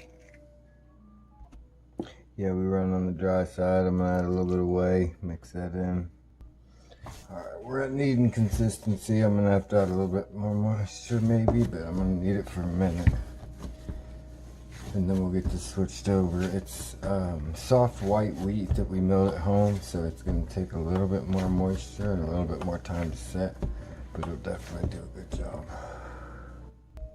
Alright, so it's sourdough. We're not trying to develop gluten, we're trying to get rid of gluten, so the kneading isn't that big of a deal until once you get a consistent moisture. And you know, it's always going to get a little bit more runny once it sits and ferments. So this consistency should give us a nice solid structure and a good rise. Squirt. Ploop.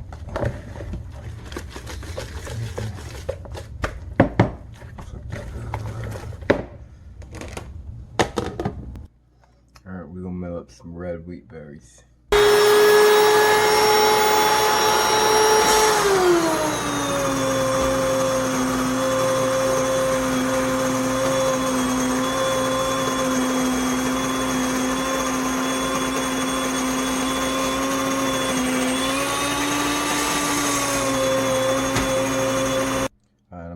A cup of oats with a flat plate. Man, this has been paused for like 2 hours. So much has happened. I got basically my flour and I milled up some rolled oats. Alright, we're gonna quick make banana bread. I got about 4 cups of red wheat. I got the oats. Rolled oats turned into flour. Now, a normal loaf of banana bread calls for 3 bananas, which I have, but it's basically for 2 cups of flour, 1/3 cup of butter, 1 cup of sugar, half a teaspoon of salt, 2 eggs, 1 teaspoon baking powder, 1.5 teaspoon baking soda. We're going to skip the sodas and powders. We're going to crush these up. And then for sugar, we have our cooked fruit, our pineapples and apples and almonds and all that. So this is standard banana bread. It'd probably be about a cup of butter, if not more. So I'm not going to do a cup. I ain't quite that crazy. We'll do about quarter cup, something like that. And so basically everybody will show you recipes. You can go look up recipes everywhere. What I'm trying to show is just quick, throw it together with what you have. No worries about whether it's a little bit not as fluffy as perfection would allow. At least I don't have to have all this fancy equipment and time-consuming stuff like the yogurt. The cultures are hard to understand, hard to deal with as it is. So to deal with even like the yogurt from the grocery store, it's fun and it's cool, but you have to maintain it at 110 degrees. You have to kind of have a machine for it. Whereas if you just get the right strain or culture and basically like this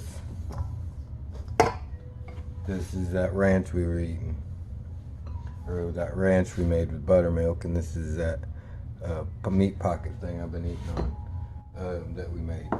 So basically, you're just making for what you have, for what you need. You know, you're making the sauce to dip for what your needs are. And so a lot of recipes fail to see that, and especially when you're sick and your body's telling you day to day, moment to moment, starches, sugars, this and that. You need to be able to jump around with it a little bit. Alright, sourdough. I did some 3 eggs, and I'm going to throw some salt in. I'm not measuring nothing. So there's a theory that like the less sourdough you use and the longer you let it rise for, the less sour it's going to be. With bananas, you're adding all that sugar and stuff like that. You don't have to add quite as much sourdough, but that really doesn't matter. There we go with the egg. Salt. Yeah, whatever that's going to be for salt. Any fool can see this is going to be far too dry, and I figured it would be. So I'm going to add another banana. This one wasn't quite so ripe, and I didn't squish it up quite so much. Another egg. And where we crystallized all, or caramelized all that sugar, I'm going to dump the rest of this maple into here. Intermission.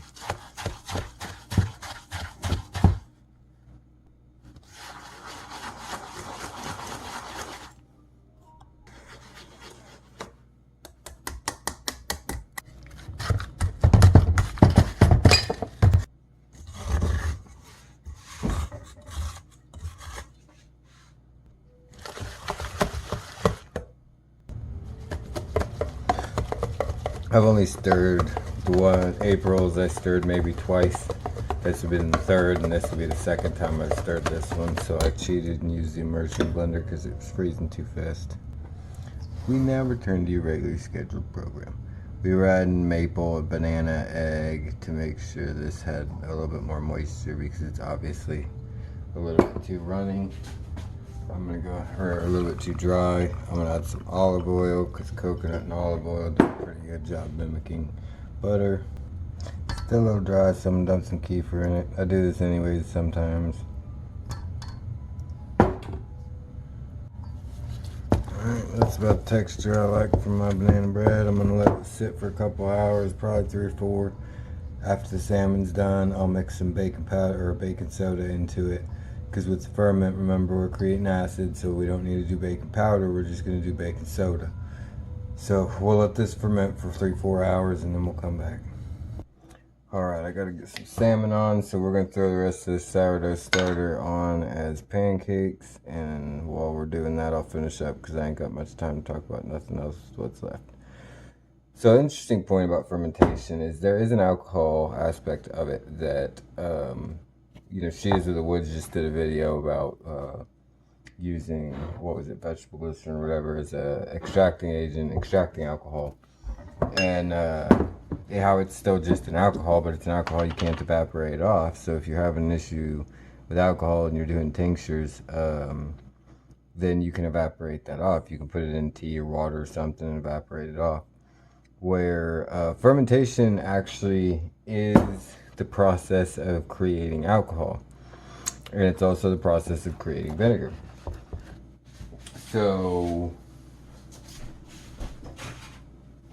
if you leave your ferment access to the air, then you're basically giving yourself the ability to turn the alcohol into vinegar. and basically not have to worry about that aspect. So you'll get a water extract, alcohol extract, and then a vinegar extract, and you'll wind up with a more complete extract with fermentation. So it does take a little bit more learning than just throwing an herb like lavender in vodka and walking away for the rest of your life. But if it's something that you need to be living with regular, and you got a problem with alcohol, you ain't trying to do all this beer stuff, you can very easily do this and gently even distill the alcohol out. If you put the beer in a pan after it's done and carbonated and stuff, then you can distill that out. So there is definitely downsides and plus sides to it. All this has alcohol, but the amount that you're gonna have in, like, say, a sourdough is probably similar to what's in fruit. Now I will say I have gotten too tipsy off of one of the carbonated beverages, but that's generally when it's left way too long, or I was going for alcohol strength. If you're drinking it, 7 days after it's made, you're not gonna get drunk. You're not gonna even get an alcohol taste where you're gonna want alcohol. But you really do need to be careful if you have a substance issue, and take these things into consideration, because substance issues lead to health issues, and health issues require crap like this, unfortunately. So we'll be right back with salmon. We back. I threw some blueberries in the pancakes and setting them off to the side. We're gonna stir our ice cream again, and then you'll see salmon. I did not have to cheat and use the immersion blender, but I did have to level up the bowl.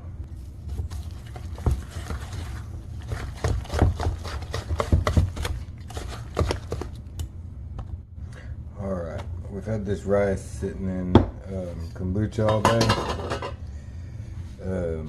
or some form of fermenting fluid. It smells like kombucha.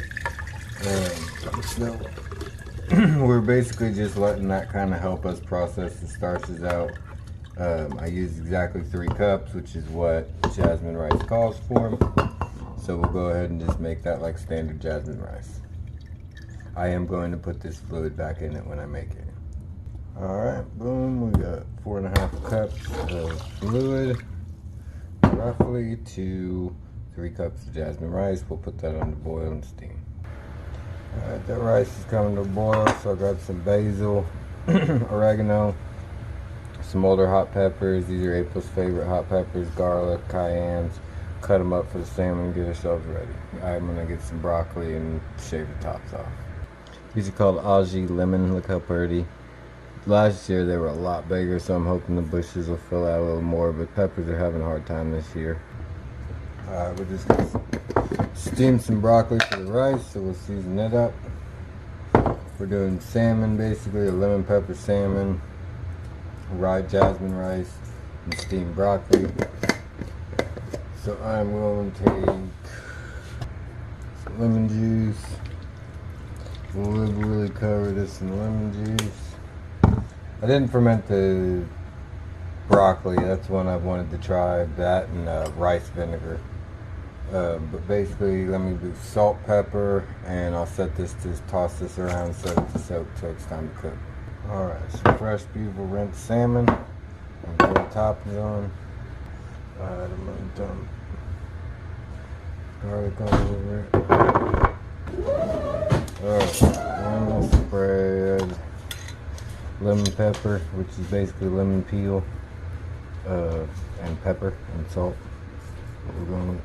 We usually buy the store-bought one. It's got some stuff we shouldn't, but salmon is one of the best nutrient-dense foods for someone going through what we're going through and needing a little bit of extra something that other stuff don't have. So we'll do that. Dump some actual lemon juice over it. Supplement some lemon juice, and we'll put that in at 425. I'm going to cover it with aluminum foil, 425, and then I'll take it off near the end and jack it up to about 500 when I melt the cheese for the broccoli. For comparison, on the jasmine rice, this is jasmine rice, fairly dry, cooked a couple days ago without any fermentation. Fermentation gives it a little bit more, oddly, like a bread smell, and kind of a stickier consistency, more of a sticky rice. Just gonna drizzle a little bit of maple. syrup.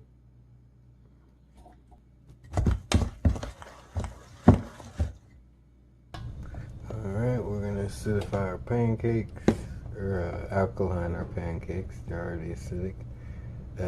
Previously I'd been doing it fairly light, so we'll get a good bubble off of that one. Alright, we threw down some coconut oil. We're fixing to drop these things. Kick it up a little bit in heat. I got the maple sitting here because I just refilled it, and from the fridge. We keep the gallon in the fridge once we open it, and setting it on the stove seems to bring it out without sweating as much. And maple is basically, the higher the water content, the more chance it'll go bad. So the best thing you can do is minimize that aspect. Alright, well that's going. The salmon's about done. I'm going to uncover it, turn it up to about, I'm actually didn't turn the broiler on and put all this in there. So I'm just putting the cheese on the broccoli.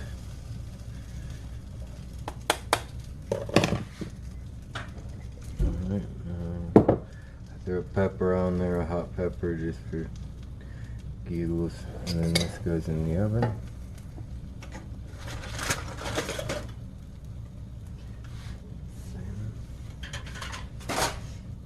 Grate some cheese over this again. I'm going to do the cheese on this side. That daggum thing turned out awful pale. I believe once we toast it, it'll be good though. I mean, it'll be delicious. The smell is fantastic. Open a dilly-dally of honey right on the back side. Opposite side of the cheese.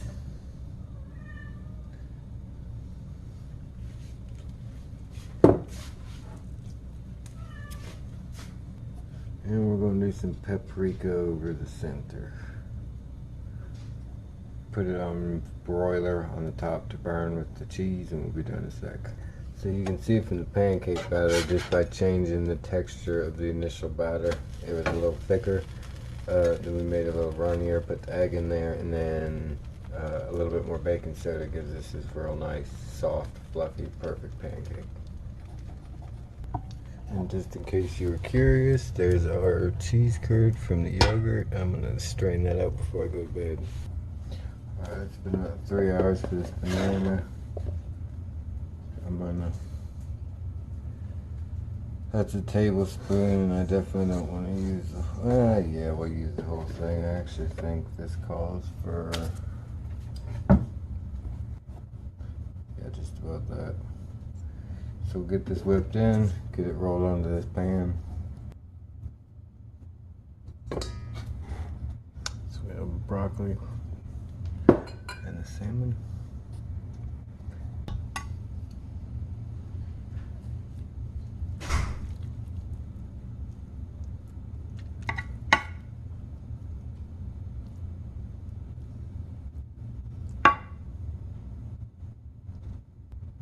If you have a dog or a cat that's kind of nasty skin stuff that we don't like so much. I mean, a lot of people like it, but my lady don't, and I'm not a huge fan, so that stuff goes to the dogs and cats.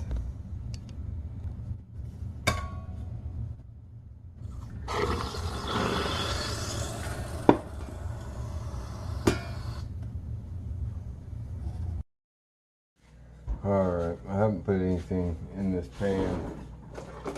It's probably been a couple hours since it was ready to come out of here. I just got fallen asleep, so I'm gonna run through, get everything finished up and put away.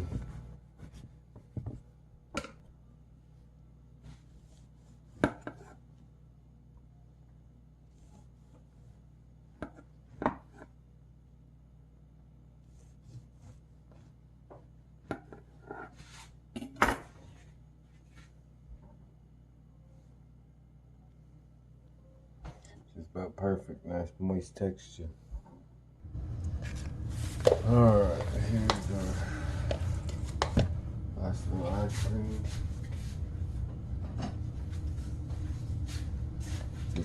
the basically frozen yogurt, creme fraiche, and buttermilk mix just to see what it tastes like. Tastes awful delicious. So we're gonna go ahead and take this sludge that we made, get it out a little bit.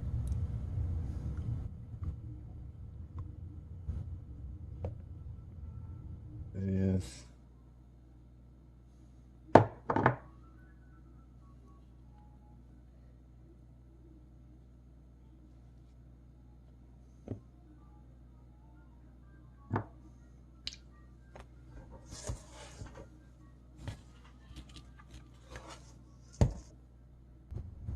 Alright, you'll notice all these have a little bit of an icy look to them. It's primarily because I didn't add an egg. We were running a little bit low. But if you add an egg, you get a nice smooth consistency. Alright, granted it is 2 a.m. But that's our buttermilk.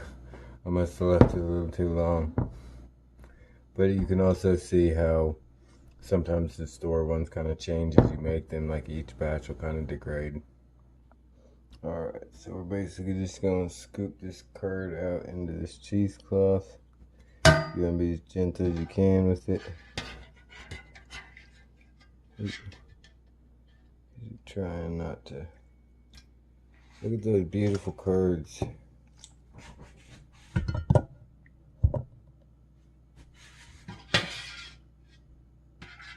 Ooh. Gotta be some of the best curds I've had from cheese making, honestly. This Villi strain I got from Cultures for Health. It's supposed to be one of the 4 heirloom strains that you can do on the counter in normal temperature. And I can say honestly, I've been eating it. It's really good. One of the big differences, like this is the kefir that's had the same granola sitting in it. And the kefir will actually like break everything down to where the granola will be soft, almost like an oatmeal. And the yogurt, it seems like when you chew it, the oats are still got some crunch to them. They're softer. I mean, they've been soaking for over a day, where the kefir for some reason just seems to be a little more virulent. And I found that with yogurt. The milk is consumable and I don't have much of an issue with that. It's just that it doesn't stick as long. It doesn't seem to be able to really help with the probiotic. Like the kefir, I can eat a cookie and take a sip of kefir with it and usually be okay. I mean, not that I've had a real cookie in over a couple years. But with yogurt, it's much more like you have to have the food in it while it's in its happy environment, I guess, is what I'd say. Alright, so we got all them out. This isn't exactly the way you would do this, but I am tired and I want to go to bed. So we're basically just going to do the same thing we did before. We're going to tie this.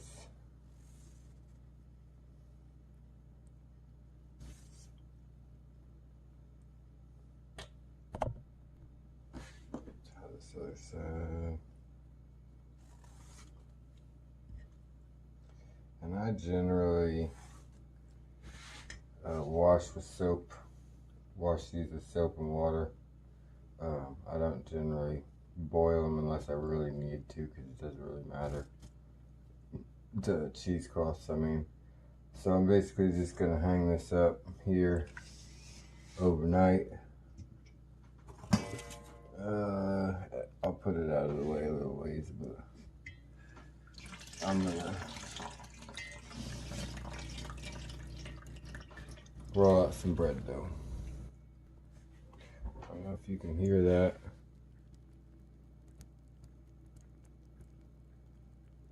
That means she's good and going, so we'll get it dumped out, rolled out. I'm not rolling it up crazy, just basically making up for my lost loaf the other day. I like to keep a good loaf of raisin bread and It's pretty healthy, but it's not the most healthy thing. I mean, the sugar in the middle and the raisin in the middle is okay. It's better than basically eating candy. So we're basically, all of the stuff we're doing is to basically, from the theory that I understand, you're basically feeding this bacteria that you heard bubbling is what's basically consuming the food that would feed what's making me sick. And I found that, to whether it's accurate or not, it's accurate to me. I mean, if I can do this and keep this up, then I get better. And during winter time and stuff, when I can't keep up with the ferment, and it's really hard to really make any progress as far as gaining weight or getting better, being able to do anything. So I'm just really trying to show how simple it is to just throw what you're going to eat into some fluid. That's really the most complicated thing, is deciding which culture is right for you. Because I've tried 5-6 different yogurts, and some of them are good, some of them are like great as a yogurt, and when you go to like make a cheese or something out of them, they just don't do right. And the fact that this one, the Villi, did so good with just throwing it in the pan and throwing it on the counter, and made a daggone good looking cheese. We'll see once we get it pressed out flat and get us actual cheese block. But I'm going to basically do what I'm doing with the cinnamon here, with some clove, maybe some star anise, get some raisins thrown out there, and roll this up.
Fridge overnight. I'm gonna wrap this up a little bit, just to basically keep flies off of it.